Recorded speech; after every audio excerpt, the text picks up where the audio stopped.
ఇది ఆధ్యాత్మిక రామాయణం. ఇప్పుడు రామాయణంలోని పాత్రలు తమను తాము పరిచయం చేసుకుంటాయి.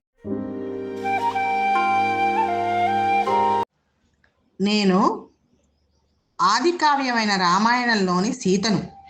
రామాయణం చరిత్రగానే చూడొద్దు. జీవ చైతన్యంలో జరిగే నిరంతర మానసిక శక్తి సంఘర్షణ. అది ప్రతి మనిషిలోనూ జరుగుతున్న వాస్తవం. నా దృష్టి ఎప్పుడూ ఎరుక మీదే ఉంటుంది. నేను మనిషిలోని జ్ఞానశక్తిని.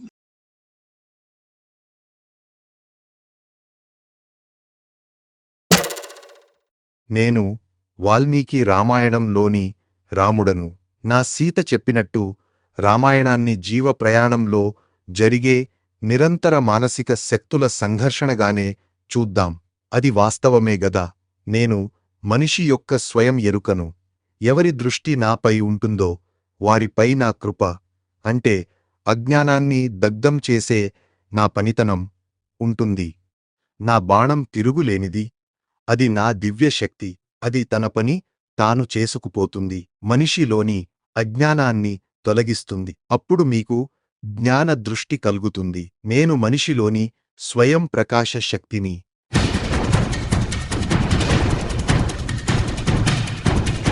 నేను లక్ష్మణును. సీతమ్మ నా వదినగారు. రామయ్య నా సోదరుడు. ఎక్కడ వారిరువురు ఉంటారో అక్కడ నేను తప్పనిసరిగా ఉంటాను. ఎరుక మీద దృష్టిని కాపాడడమే నా లక్ష్యం. మనిషిని అంధకారం నుంచి వెలుగులోకి తేవడమే మా అందరి తపనా ఉద్దేశం. ఆ వైపే మా కృషి, కృప ఉంటుంది.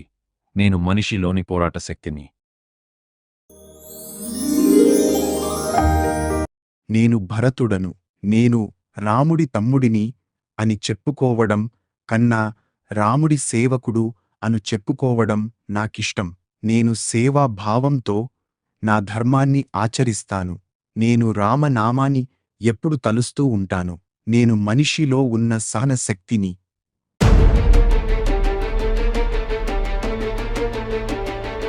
నేను హనుమంతుడను. సీతమ్మ మా అమ్మ, రామయ్య మా అయ్య. నేను ఆయన సేవకుడను, భక్తుడను, సాధకుడను కూడా. నేను జ్ఞానం మరియు ఎరుక కోసం అజ్ఞానంతో అలసిపోకుండా పోరాడతా. అజ్ఞాన శక్తులతో పోరాటం చేస్తా. నా సాధనలో దేనైనా అధిగమిస్తా. నేను నరవానరాన్ని. ఇద్దరి లక్షణాలు నాలో ఉన్నాయి. నేను మనిషిలోని సాధన శక్తిని.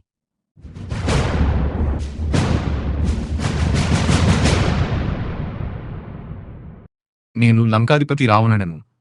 నేను మనిషిలోని అజ్ఞాశక్తులకు నాయకుడను. నేను అంధకార శక్తులను శాసిస్తాను. మనిషిలోని అహంకారాన్ని ప్రేరేపిస్తాను. మనిషికి భ్రమను కలిగిస్తాను. మనిషిని రాక్షసుడిగా చేస్తాను. నేను అంతర్గత చైతన్యంలో నివసిస్తాను. నేను మండోదరిని. నేను మనిషిలోని అజ్ఞానాన్ని పెంచే కోరికను, మీ ప్రాణశక్తిని కోరికల వైపు మళ్లిస్తాను. నేను శూర్పణఖను. అందంగా ఉన్నానా? నేను మనిషిలోని అజ్ఞాన సమ్మోహన శక్తిని. నేను మనిషిని ఊహల లోకంలో విహరింపచేస్తాను. నేను మనిషికి చుక్కలు చూపిస్తాను.